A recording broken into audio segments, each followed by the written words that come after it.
What is up, everybody? Welcome back to another episode of Talk of the Tundra, your Green Bay Packers podcast that is a proud partner of the Eurostep Podcast Network and the Blue Wire family.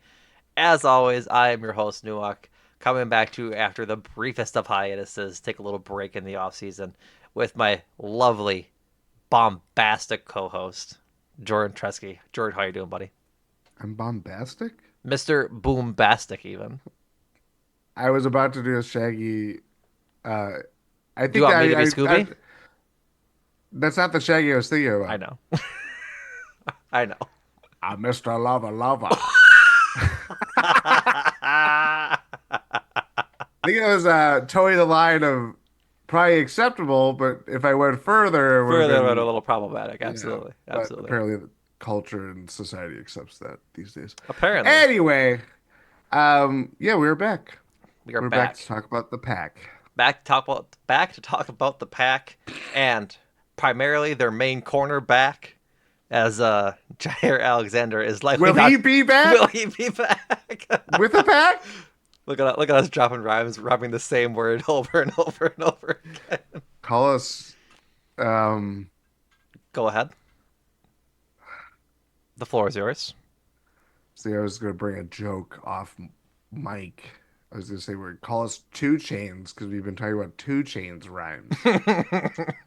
Listeners, I've been obsessed with 2 Chainz the last couple of days because the man has bars. Anyways, He not what we're does. talking about. We're talking about Jaire Alexander and General Manager Brian Gutekunst's comments down in Indianapolis at the scouting combine as he met with media. And it's looking more and more like Jaire Alexander will not play another snap with the Green Bay Packers. And so that's what we'll be touching on. So Jordan, why don't you introduce us, and for the people who haven't heard, probably few and far between, but to bring us all into focus here, what the comments were from Gutey over the past couple of days and what the situation's looking like. Well, there was some smoke Tuesday when Gutey met with local media with he did like I'm this is me interjecting. So when the scouting combine happens, all the 32 I shouldn't say 32 because not all teams go. But the GM's there, they get like you know how like with the media day of Super Bowl, they have like individual stuff. They do the same kind of concept with these GMs. I'm watching that specific video that the Packers thankfully put up because they don't have to put these things up. Not a lot of sports teams do that. But thank you, Green Bay Packers. On the other hand, I'm watching this and you can't hear these questions at all. So you just hear Brian Gutekunst. I really got the Gutekunst like cadence down with Yeah. like, yeah, no, it's been Indianapolis is really fun. It's really fun these days. Yeah. To be fair, Um, like the reason you hear the questions in the press conferences is because they have because they're mics in the mic'd. pool, Yes. and when they set up camp in the conference room at the local Brian, JW Brian, Brian. JW Marriott, they they don't have that, so it's not. I'm not No, talking no, about I know. the Oh, okay.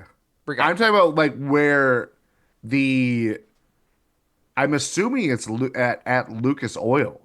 Oh yeah, yeah, yeah. Like in the In the stadium, that's stadium. where Yeah. it's like you could hear it's all the other reporters talking. Mm-hmm. Other GMs are set up because all the availabilities are happening at the same time. Gotcha. Any So who's will be. these anyway, so these scrums, that one wasn't a particularly meaty session. It was more of the intimate. Another video that you can find at Packers their YouTube channel, where your Milwaukee media. I saw you, Tim Van Voren. I heard you, Jason Wilde. I Um, took a picture of Goody talking to media, and Tim Van Voren sticks out like a sore thumb. God, that dude, He's it's a unique. crazy. He's a unique looking fella. He is, but he's been like that since I was a kid. Yeah, he hasn't changed. No, not at all. He's prime Corinthian leather.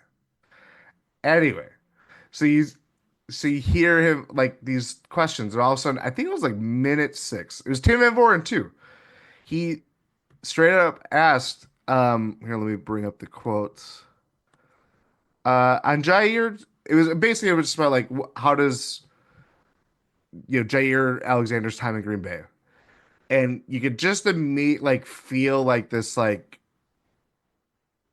something turned on in Gutekunst where he kind of had to go into shield mode, where it's like I'm not going to tip my hand, but I'm also saying things that you can immediately take as whatever. So on Jaire's time in Green Bay, obviously he's been here a long time. He's been an elite player for a number of years. I think the past few years have been very frustrating for him and certainly for us too, because you want players like that consistently.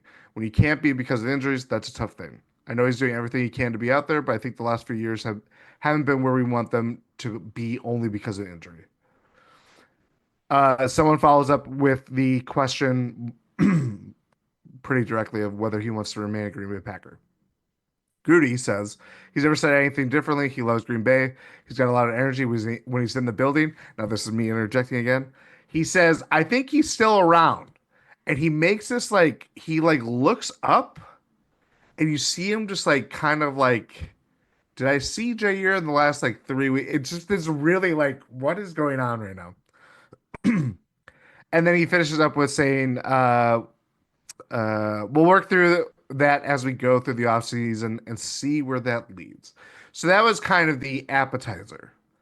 Ian Rappaport, who, when he wasn't getting accosted by another NFL media member at an Indianapolis Starbucks, or briefly tweeting out Rashad White's legal situation, which was yeah, crazy.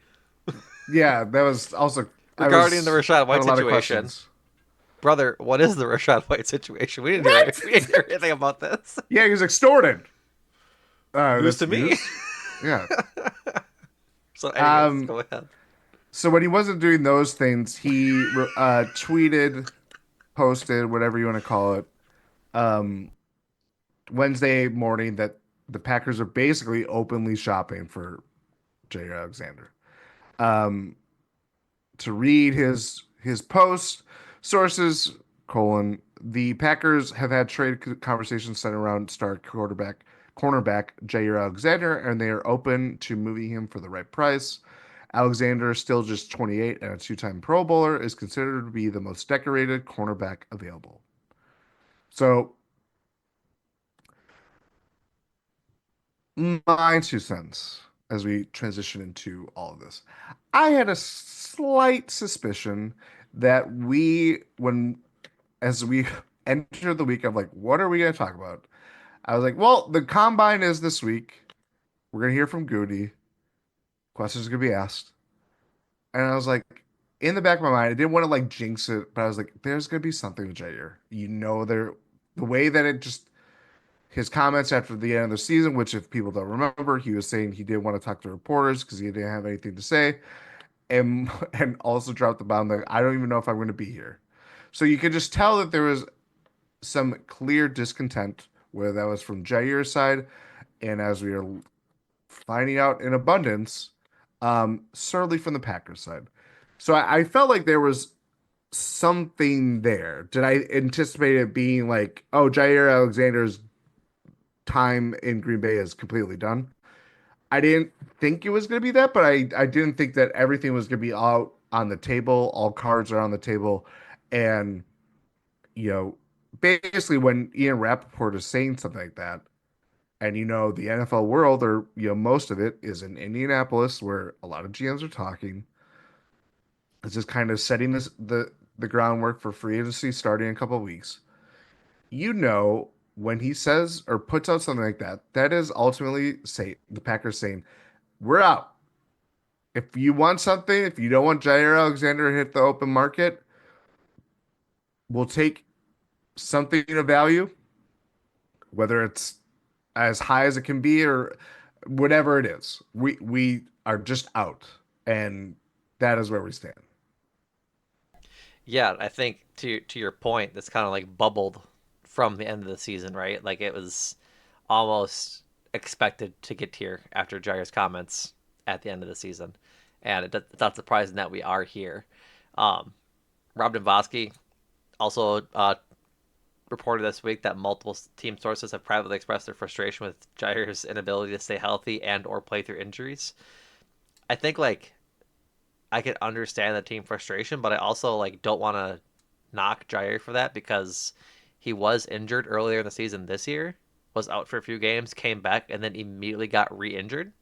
And so, like, if that happens, why would you play through the injury again?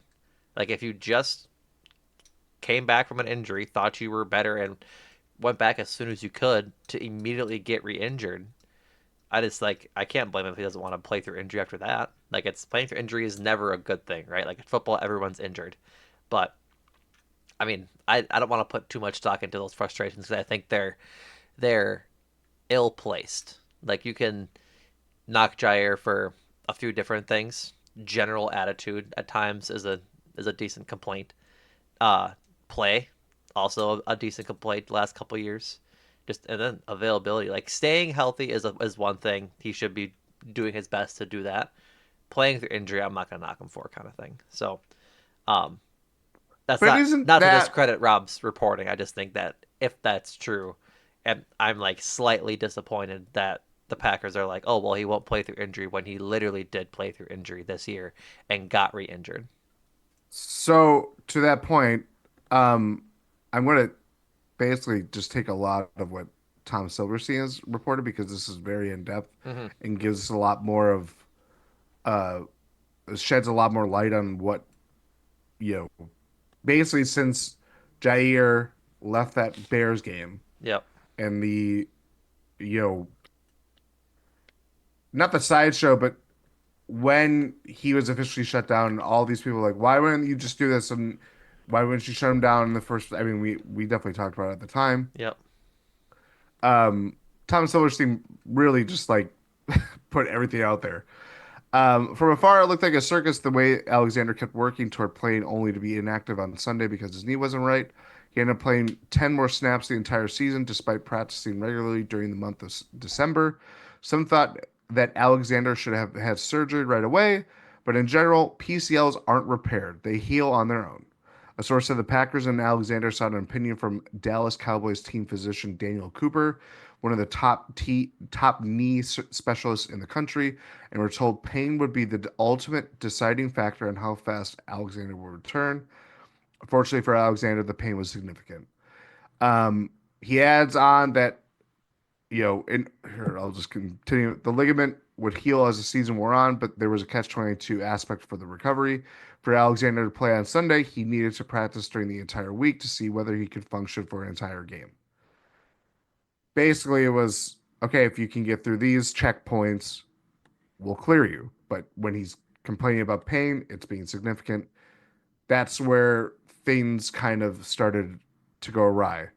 Not knowing whether Alexander would be able to play to put tremendous pressure on the defensive coaches because they had to come up with two game plans. Not known for his patience, Coach Matt LaFleur was particularly frustrated with the situation and began to tune out the discussion of whether Alexander would play. In late December, there's that face. In late December, the ligament was healing, but Alexander suffered swelling in the knee that he hadn't felt before, a source said. Through consultation with the Packers, he decided to have arthroscopic knee surgery to clean out the debris that was causing this swelling. Nowhere along the way did the Packers request he have surgery, as some speculated, as source said. And then obviously he had the surgery December 31st and was put on injured reserve just prior to to the regular season finale against Chicago. That's it's tough because like I see Lafleur's point. I can see why he's frustrated, but if it's a pain tolerance thing, sure. But swelling isn't good, and he can't control, I would argue not. and he can't control when it swells, right? Like it's not his fault that he was playing or trying to practice because there was times during the season that he practiced all 3 days, right? And we'd be optimistic that he'd get cleared for the game, and he wouldn't be. And so like I can't put it on Jair for not trying because then he practices all 3 days and doesn't get cleared for Sunday because he's not ready or there's swelling or whatnot. And so like I'm sure Lafleur was just frustrated at I was probably as frustrated as Jair for not being out there. Like you know what I mean? Like I Yes. don't think this is a attitude issue to where Jair is like I'm gonna practice and not play. I'm gonna say my knee swelling and not play. Like I don't think that's what this is. I just think that it's both parties being extremely frustrated with the situation, and it has kind of just come to this boiling point of like, we just can't afford to keep paying you this money if you're not going to be playing at least 10 games a season. What does this sound like to you? I'll let you tell me. I mean, Eric David Stokes? Bakhtiari, Yeah, yeah, yeah, Bakhtiari. like this is when I was reading that and joined the GSPN Discord. I was sharing links of like Rob Domowski, his that quote of um uh uh their frustration with Alexander's inability to stay healthy or play through injury. I was like, oh, that's the most like thing that someone has shared in the last like 10 hours since Rappaport just basically said like Right. Jaire Alexander's being shopped. Then I saw the Tom Silverstein piece, who I argue, I mean, Tom Silverstein finds things or reports on things that not a lot of other Packers beats reporters, and there's a lot of good There's a Packers lot of beat good ones. reporters. But when I'm reading this, I'm just like reading the blow by blow of like, okay, I like these are kind of the things that we speculated or felt at the time, but when it's played out like that, and it's like, I think your point about like they're frustrated about the same thing, Yep. but it's not, there's a lot of scar tissue there. Yeah. And it's about his inability to play, but it's also like he has a very valid reason for why he couldn't play, why he wasn't 100%, to say the least. And this is not an isolated incident. When people have referred to, the games played number since signing the extension, that was, I'm looking at Jaire's Pro Football Reference, like that. He signed that extension after missing all that time with a shoulder injury in 21. Like he's missed a lot of time. And there's been a lot of stuff that has happened. And it's not like you, when for things to reach a point of no return, which I believe that's where we're at, um, fully, obviously. I think you can't just look at it as, oh, the Packers are annoyed or are frustrated with how Jair was very close and then just like it just didn't work out. It didn't work out when we needed you. They it was no different than how it was last year. Add in the suspension stuff. It's like that's the kind of stuff that you lived with for a long time, and then all of a sudden, when you can reach the conclusion that he's not ready, or a difference of opinion in how you handle these things, but it's in the details of those things. And I think that's where the Packers, more than anyone else, more than us, on podcasts where we can't see behind closed doors, we don't see what's going on in Clark Hinkle Field and when they're, all that stuff. That's where I just think it's not a it's not it's about his inability to play, but it's not just about that this time. It's about why he wasn't why he went out for the coin toss before that stupid Panthers game, or it's just everything just kind of comes back up. And I think that to me is what's really just kind of like it is very apparent with this whole thing. It's like the only difference between making the comparison between him and David Bakhtiari is that David Bakhtiari is not even on an NFL team right now, and we knew that when they moved on from him that was likely going to happen because of you know How of his bad that knee own, was. yeah, how bad that knee was and how he just was not He the wasn't fit to play same. football.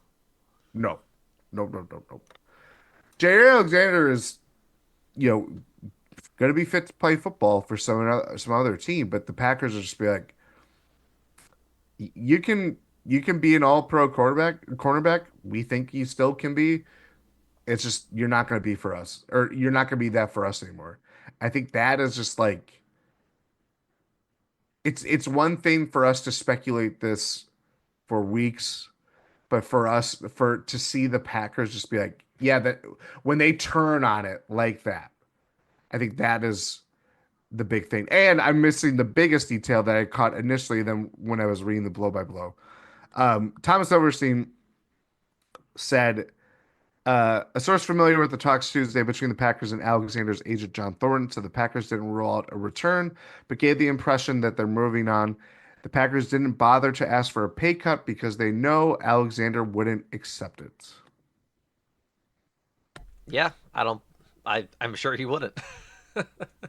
But what's crazy, like, we didn't know this at the time last year, at the same time last year, but they did that with Aaron Jones, who was coming off the best 5 game run of his Of Packers his career, career, yeah. and they asked for a 50% pay Well, to cut. be fair, they had asked Aaron Jones for a pay cut in previous years, and they had restructured his deal. Like Aaron Jones had his deal restructured a few times to make it work for the Packers, True, and so but in half, yeah, no, I don't you blame know, the the fact that they were just like, that's not, we're not even gonna entertain yeah. when it's kind of a contradiction of like they expressed interest in him coming back, but if they're tiptoeing around the issue of like,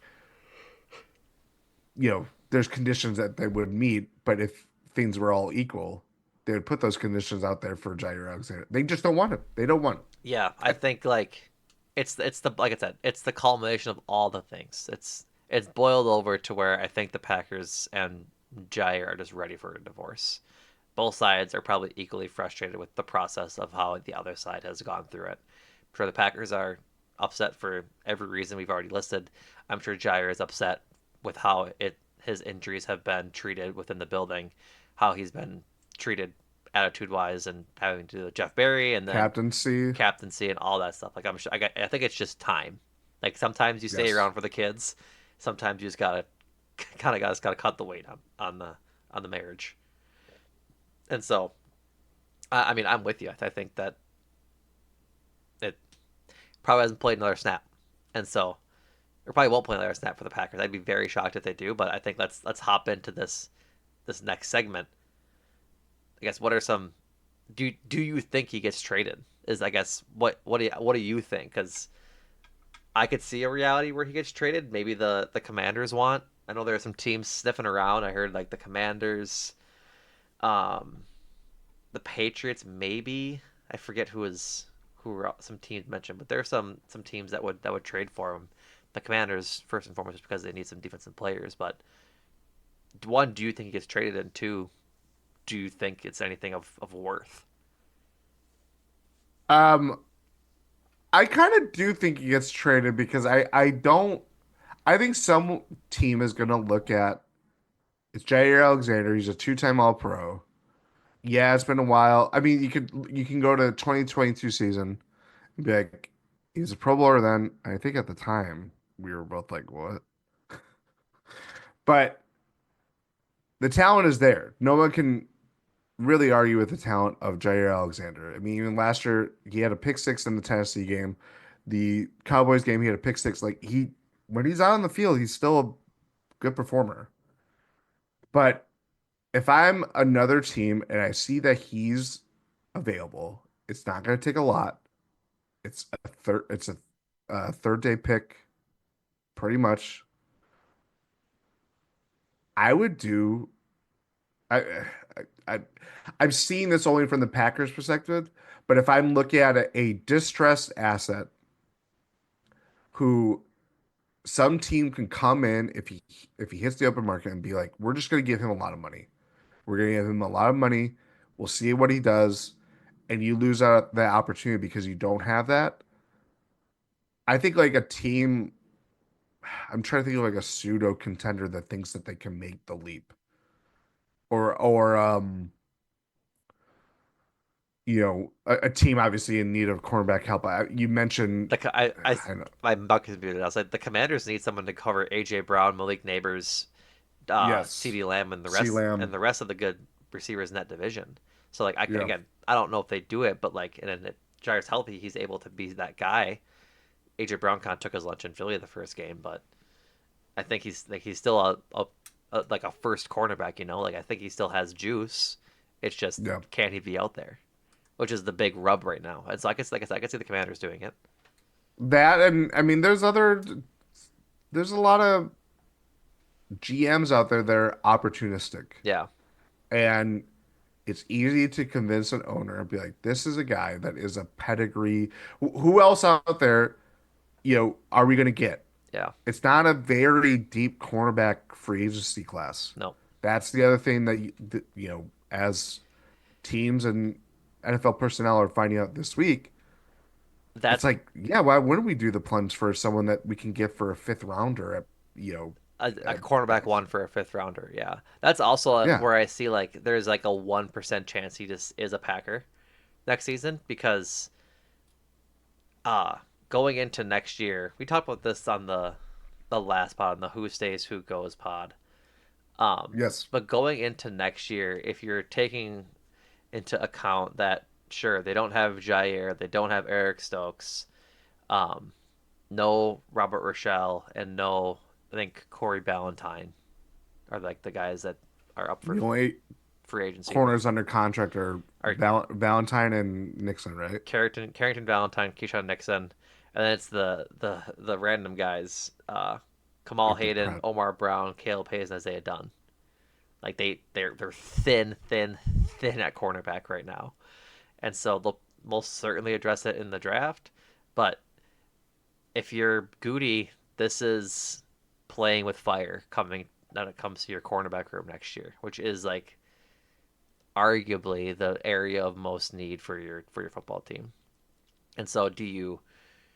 I mean, Gutey says they want more picks, right? And so this is a way to get more I believe picks. they only have eight this year, Yep, which is which is the only lowest it's been for a while. well again, but that's only in quotes. Like there's that eight's a good amount of picks. Like Oh, yeah, I agree. right, no, Yes, for where they're but at. for years Yeah, past where they've had 10, 11, 12 picks in a draft, yeah. eight is obviously fewer than that. But um, that's where I could see like in a crazy world where they just don't get a trade they like in there, um, and maybe they don't cut them by the draft, and then the draft doesn't fall their way, whatever, right? It's just like maybe you roll it into him with next year as with Jair on the team. You kind of have a sit down, have a heart to heart with them, and go forward that way. I think it's beyond repair too, Jordan. But if free agency doesn't go their way, if the draft doesn't go their way, I don't know when they have to like officially cut them to make room kind of thing. Like I don't know if the team has to be within the cap number during the offseason per se, if that makes sense. I feel like they do, I but think with when they moved on from Devondre Campbell, they announced earlier than the post June, like right. Well, they you officially released them. right because you can do a post June 1 uh, Yes. designation or post June 1 Yeah. cut. You can designate a player for that, Yeah. and so The cap compliance only matters when it goes into roster cut down day and going into the start right. of 25. So it's just I don't know. I think it'll be interesting for sure. I ultimately think like he probably gets traded and hopefully not cut because you'd like to see the Packers get an asset back for him. But you had put together a list of some seemingly equitable, or not equitable, but equal trade value trades in the NFL the past few years. Yes. Would you like to hear some? I would like to hear some. So obviously, I just kind of was looking at specifically before free agency, or in one case, like a couple days into free agency last year. But like top tier cornerbacks that moved in recent memory of Jaire's caliber when healthy. Um, and obviously it started with like Jalen Ramsey going from the Rams when they were tearing down their roster, going to the Miami Dolphins. Uh, the Rams acquired a 2023 third round pick and a tight end, Hunter Long. Never heard of him before, but You've heard when of Hunter Long. I had not heard of Hunter Long. He's a real player for the Rams now. I He's been a real I player. I mean he made it to the NFL. Good for him. Hold on, I gotta look up Hunter Long stats because I feel like you're Is he related disrespecting to him. Howie? I don't believe so. I'm joking. He's I'm not. joking. He's not. That's Chris and Jake is his name, right? Is Jake Long a Howie Long's son? I think so. I know Chris Long is. Chris Long is definitely. Is Jake Long? Hunter Long in stats. Here we go. Has played 30 career games. Never mind, he has no touchdowns. He has a 68 career yards. Jake, Jake Long is not the son. Alas, just Hunter. No, just no. It's Chris. just Chris. Just Chris. Okay, my apologies. Anywho's there'll be Jalen Anyway, Ramsey. Jalen Ramsey, Rams got a third round pick. Dolphins immediately guarantee the next two of his 3 seasons in his contract, which I think they even extended or they made him basically from the third highest paid quarterback at the time, behind Denzel Ward, behind Jaire Alexander, and then going into the 23 season made Jalen Ramsey the highest paid corner again. That was that. That same free agency, if not a day later, Stephon Gilmore goes from the Indianapolis Colts to the Cowboys for a fifth round pick, which Dallas got as a compensatory pick.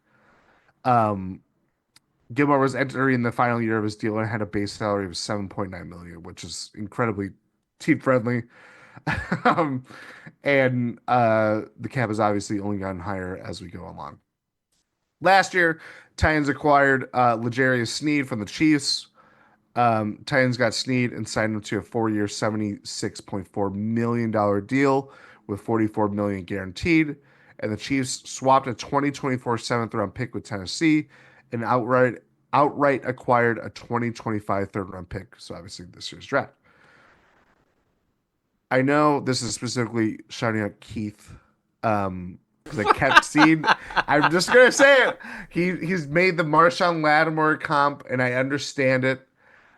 The problem to me with that is that it was a trade deadline deal, and whether you could, we could still make that there is a deadline before the start of free agency and compare it to the actual trade deadline. But I think the trade deadline obviously artificially ramps up like sweeteners and pick values that a team like Washington was obviously just threw a boatload towards New Orleans for Marshawn Lattimore for him to get just mossed by AJ Brown in the championship game repeatedly. But I just don't think that's a fair enough comparison, especially when it doesn't reflect like what Jalen Ramsey went for a couple years ago or what Stephon Gilmore went for a couple years ago. I don't think Jaire Alexander's. It's going to be more so what the guys that we talked about, like Gilmore, Ramsey, Snead is probably even too high of like that's in the middle compared to Lattimore, and that seems way too high for Snead, who was easily the best cornerback to hit the open market last year. Yeah, I get what you're saying there. Um, to further that point, Jason Wilde had an article written where he talks to some former Ouch. NFL. What'd you say? Sorry, I was just doing my Jason Wilde impression. My ultimate goal with this podcast is that I start doing voices of Packers beat reporters, Got it. and then people will be like, "Oh, he's doing that guy again." Got it. Lovely.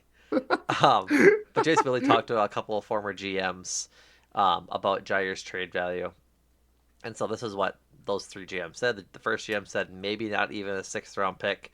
The second GM said uh, they think that he would get more than a sixth round pick. And the third GM said he'd ask for a third and settle for a fourth or a fifth. And so it kind of varies. Like that's a wide range of value when it comes to picks in the draft. And so ultimately, I would like to see no later than a sixth and no I mean I'd love to see as high as you can go kind of thing, but I think a fifth or a sixth is where I'm like I don't know. I'm not outright cutting him just because of the cap hit. Like if you could trade him for the last like Mr. Irrelevant, you do it just so you don't got to eat that money. But uh because like if the understanding is you're not playing him next year, like he's not coming back kind of thing. You just kind of get what you can get. And so we'll see. I would expect a fifth or a sixth is where I'm I'm I'm lying essentially. Yeah, I mean, it's essentially a compensatory pick. Like that seems that's a high one too if it was a fifth rounder. Yeah. But if all things are equal, Jair Alexander would be going for more. but there's just too much. There's too much there.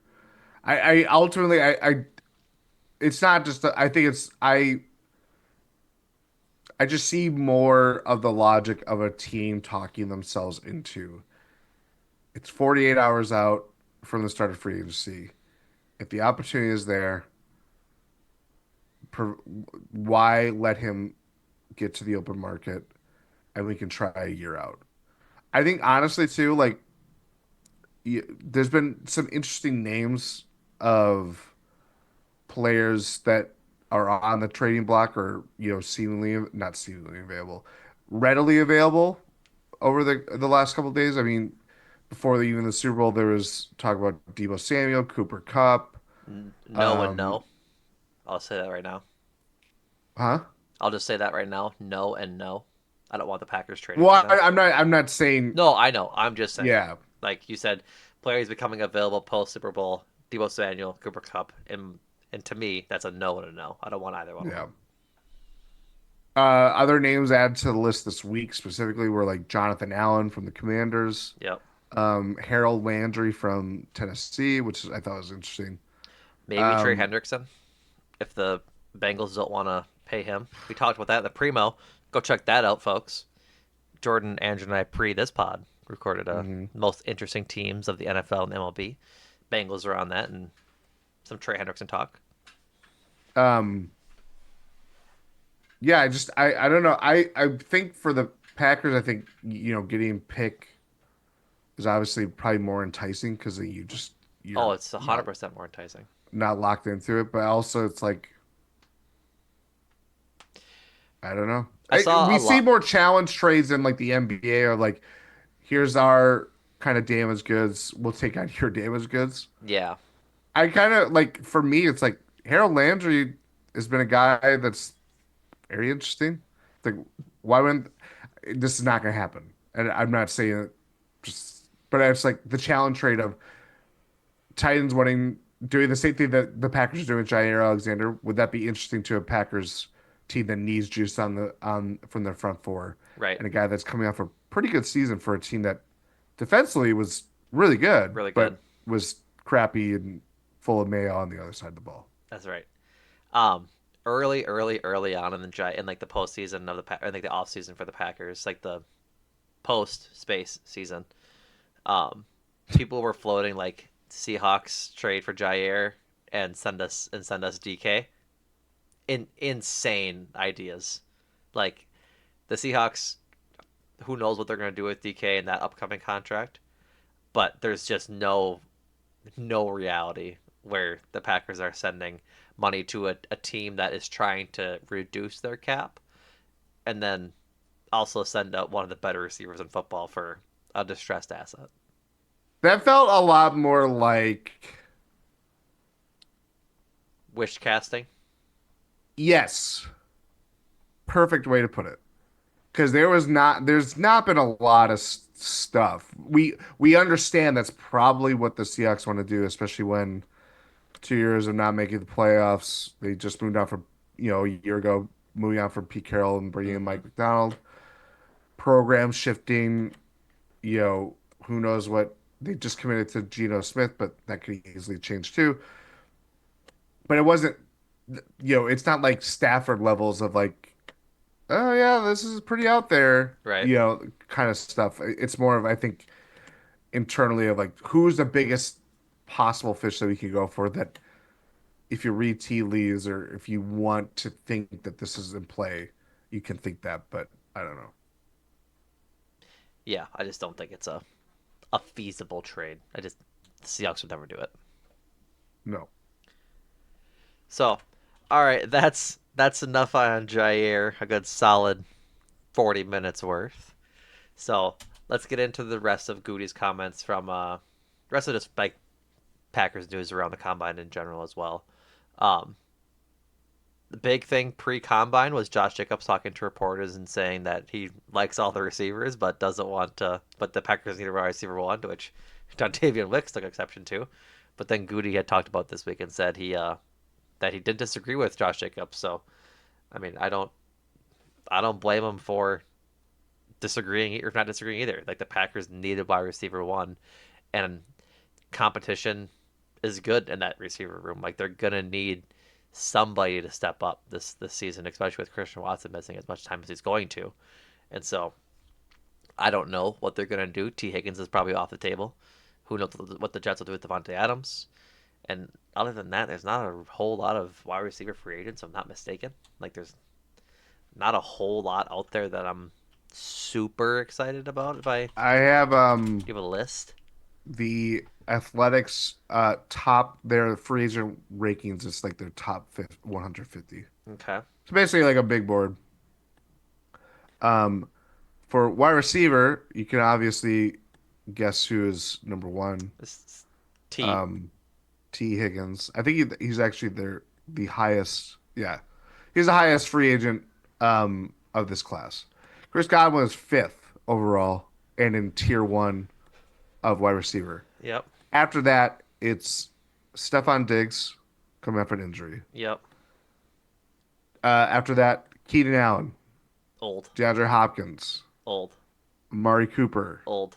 Not old, but Darius ineffective with the Bills. Darius Slayton, not that good. No, And then I don't know why they are including him as a wide receiver. I thought he was a tight end, but Mike Gesicki. he is a tight end. Yes. Uh, And then you it's forgot we're kind of forgot Deontay Johnson, unless you did say him. I just missed that. I did not say him. I think he's busy getting cut from the Ravens again for the third time, Yeah, as we just talked about that. yeah. What a weird year. Just a weird year. He played on a lot of teams this year. He did. He played for the Ravens twice Yeah, yeah, after being cut by them. yeah, Yeah, it's a lot. Then we're getting into kind of the journeyman guys are like, your Elijah Moore's, Marquise Brown, Tutu Atwell, Diami Brown, yep. Demarcus Robinson, Josh Hmm. Palmer, like retreads. Yep. There's a lot of that's what makes it difficult is that there's not really a whole lot of like wide receiver one talent out there. Like you're not bringing in Chris Godwin to be wide receiver one. I think he'd be another wide receiver two for you, just like he's been for the past eight But he's also years. coming off a very A significant very injury significant too. injury. So Same with yeah, Stephon Diggs. He's 31, coming off of a significant injury, not a wide receiver one anymore. Like T Higgins is the guy, and he's just not going to be a free agent. He's going to get tagged and probably signed with the Bengals. And so that's where the issue is. And so maybe this is the year, Jordan. Maybe this is the year the Packers take a first or take a receiver in the first round. I doubt it. They've got other stuff they need to address, and they have other picks to address receiver for. But it's going to be interesting how they do address it because they need help, which is why I think the what's the word? I can't think of it. yes. Devontae Adams coming back. Reunion. Reunion between Devontae Adams and the Packers makes the most sense if the Jets do end up cutting him or however they want to do it. So, or maybe they trade a late pick for Devontae Adams, the similar way the opposite of the Jaire kind of thing. Because do the Jets really want to carry Devontae Adams' cap number into this year? Probably not, unless they plan on keeping No, him, which I don't think they're going to. But I could also see Devontae wanting to go back home out west and play for the Chargers, who are an enticing team to go play for. I I believe that was some rumor floated, It whether it just was like makes New York sense. I Post. think it just He makes wants to go back sense. west. Yeah, well, he's always wanted to play out there and be closer to home. But I think also like the Chargers just make sense. They're also a team in need of a wide receiver. It's closer to home. It's with a young quarterback, of a good quarterback, a team on the rise kind of thing. So it who knows at this point. Yeah.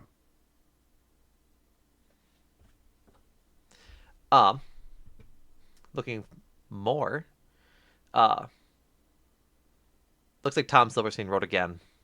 Tom Silverstein be writing. That happens. Not to expect a big free agency out of the Packers, and I think I half agree with that. I could see them making like not a big cannonball Xavier McKinney splash Or Josh Jacobs. or Josh Jacobs. Like they won't have one like they did last year, but I could see them taking a couple swings at guys for um, in areas of need, whether that's cornerback or D line or line in general, depending on how Josh Myers and I believe Sean Ryan's a free agent, is he not? No, he's not. Not yet. No, just Josh. Is it just Josh Myers? Yeah. Yeah. So depending on how all those guys shake out, they might take a couple of swings. So you don't really know. Like Charvarius Ward's a free agent. They could go see what he's up to.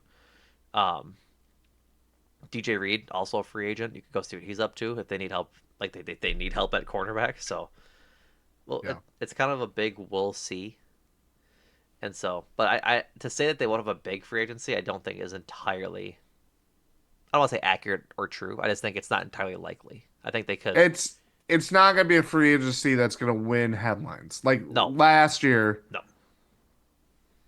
there were NFL pundits that were making the case that the Packers had one of the best free agencies because one, they got a Pro Bowl level safety, all pro level safety, even if it didn't actually meet that.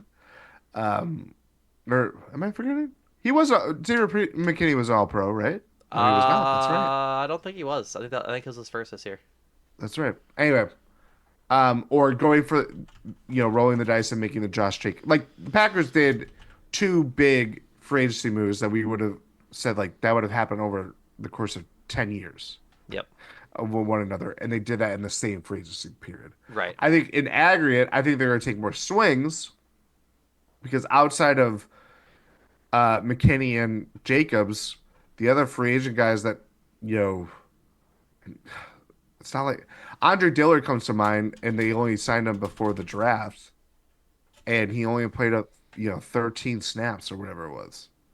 So they didn't take that many swings outside of the big ones that they did. But I see this free agency being more of like what they're going for, like singles, doubles. They're hitting for contact, they're not hitting for power. Yeah. That's where I Totally. would Totally agree. I kind of also see where this I goes. I also think they might be more accurate in like the trade rumors than they will be in free agency. Yes, Like I think because they're gonna take home run swings at Miles Garrett. They're gonna take home run swings at Max Crosby. They're gonna take home run swings for guys that they think can compete right now. Coming off of what Gutey said post playoff loss, they need to start competing for now. They're done looking at the future. They got to start competing for championships now. So I could yeah, see him being more aggressive that way. Um, and Gutey said in his presser this week that yeah that Mark Murphy said uh, that he's allowed to trade the first round pick even though the pick is in like the draft is in Green Bay, which goes against what I had exactly said about the Miles Garrett thing, and that uh, they they wouldn't trade it because of the draft, but obviously I'm wrong. I'll hand up accountability on that one. Uh, but I mean, I want them to go get Miles Garrett. Like I think that does a lot for this team. Now Rashawn Gary, we talked about it before. Now Rashawn Gary isn't the main guy you have to worry about. Maybe he gets a better run at things, take some pressure off your inside D lineman. well, Go ahead. this is going into an interesting. This this has not been talked about a lot, and it's honestly probably the most pointed quotes that Gutey made in Indianapolis, uh, even accounting for Jair. Mike I literally wrote, this is how you pronounce his name, and I did the things that I just avoided. That'll happen. Um, he had something on Packers.com of 10 things learned from Brian Gutekunst's, media availability at the combine. And his one of his talking points was that the defensive line has been given a couple mandates. Quote, we've got to be able to get after the quarterback with four, Gutekunst said in straightforward fashion. We've got to affect the quarterback more with just four players. He added of the pass rush, it needs to be able to control the game when we need to control the game and finish games off. Um, I just think there was a lack of consistency across the board. Again, a little bit of that had to do with the scheme as far as those guys adjusting to it. I expect more from them this year, and I'm pretty confident that'll happen. He even added that he's especially bullish on Lucas Van Ness. He said he's everything you want in a professional as far as his work ethic and what he puts into it, and I expect him to take a big jump this year. Either way, with that in mind, and obviously probably the biggest talking point from the Eagles' definitive victory over the Chiefs from this year's Super Bowl is pass rush disruption, interior line play, the things that outside of the Tennessee game, maybe the Seattle game, or like when we're talking about the pass rush, we were talking about like it was or the Houston game where Rashawn Gary um had his best game of the year. Like these things are too few and far between, and it outpoured in a handful of games. But on the whole, when the Packers were getting after quarterbacks, it was more because of blitzes. It was more because of entering Cooper, running up the gut, and bending quarterbacks' pockets, and that's how Packers are getting home. So with that in mind, it's like Kenny Clark, we talked about when we were getting grades, probably had the most disappointing season of any Packer this year. Sean Gary, we've certainly shoot for the moon because the Packers paid him to be this premier pass rusher, Mm-hmm. and he's flirted with it at times, but it's never been like definitive that he's one of the top five in the game. Hasn't flirted with it since his injury. Yeah, I think that's fair because even when I was going to rebuttal with, he did that at the start of 2023, but he was playing 20 snaps a game. It's Yeah. like, he was on a pitch count. Right.